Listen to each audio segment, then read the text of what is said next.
እድለ ቢሱ ተመራማሪ። ይህች መኪና በ4 ሊትር ውሃ ከ180 ኪሎ ሜትር በላይ ትሄዳለች። አዎ ሰምታችኋል። በ4 ሊትር ውሃ ከ180 ኪሎ ሜትር በላይ ነው የምትሄደው። ነገሩ ባጭሩ እንዲህ ነው። ከ28 ዓመታት በፊት በአሜሪካ ኦሃዮ ግዛት ነዋሪ የሆነው ስታንሊ ሜየር የሚባል የፈጠራ ባለሙያ ብዛት ያላቸውን ሰዎች ሰብስቦ ከ1970 ዓ.ም ጀምሮ ለዓመታት አንገቱን ደፍቶ ከሰው ተገልሎ በገዛ ጋራዡ የሰራትን ልዩ መኪና ሊያሳይ ነው። የተሰበሰበውም ሕዝብ በእውነት በውሃ የሚሰራ መኪና ሰርቶ ነው በማለት በጆሮ የሰማውን በአይኑ ለማረጋገጥ ተሰብስቧል። የስታንሊን መኪና የተሰጣትን ውሃ ተጎንጭታ በሚገርም ፍጥነት ተወንጭፋ በረረች። ብዙዎቹ ያዩትን ማመን አቃታቸው። ይህ ዜና በመላው ዓለም ተዳረሰ።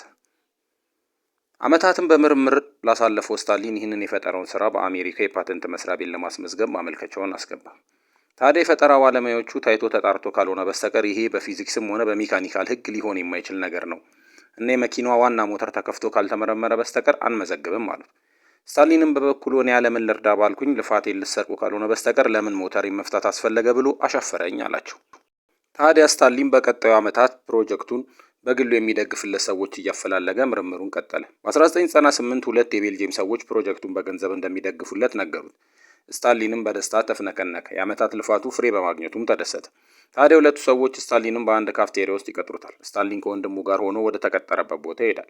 ከሰዎቹ ጋርም ተገናኝቶ ይወያያል። ታዲያ ስታንሊን ያዘዘውን ጁስ እንደጠጣ ወዲያውኑ ጉሮሮውን ይከረክረዋል። ሆዱ አካባቢም ከፍተኛ የሆነ የመቃጠል ስሜት ይሰማዋል። ወዲያውኑ ከተቀመጠበት ወንበርም ተንሸራቶ ወደቀ። በጉልበቱም እየተንፏቀቀ እነዚህ ሰዎች መረዙኝ፣ በከሉኝ በማለት ጮኸ።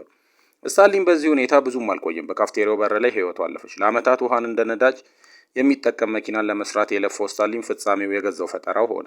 ፖሊስ የሞቱ መንስኤ በጊዜው ያልታከመ የስትሮክ በሽታ ነው ሲል፣ ብዙዎቹ ግን የነዳጁ ዓለም በልቶታል ይላሉ። አንዳንዶቹ ደግሞ ይሄም አጭበርባሪ ነው፣ ውሃ ፈጽሞ መኪና ማንቀሳቀስ አይችልም በማለት ይናገራሉ።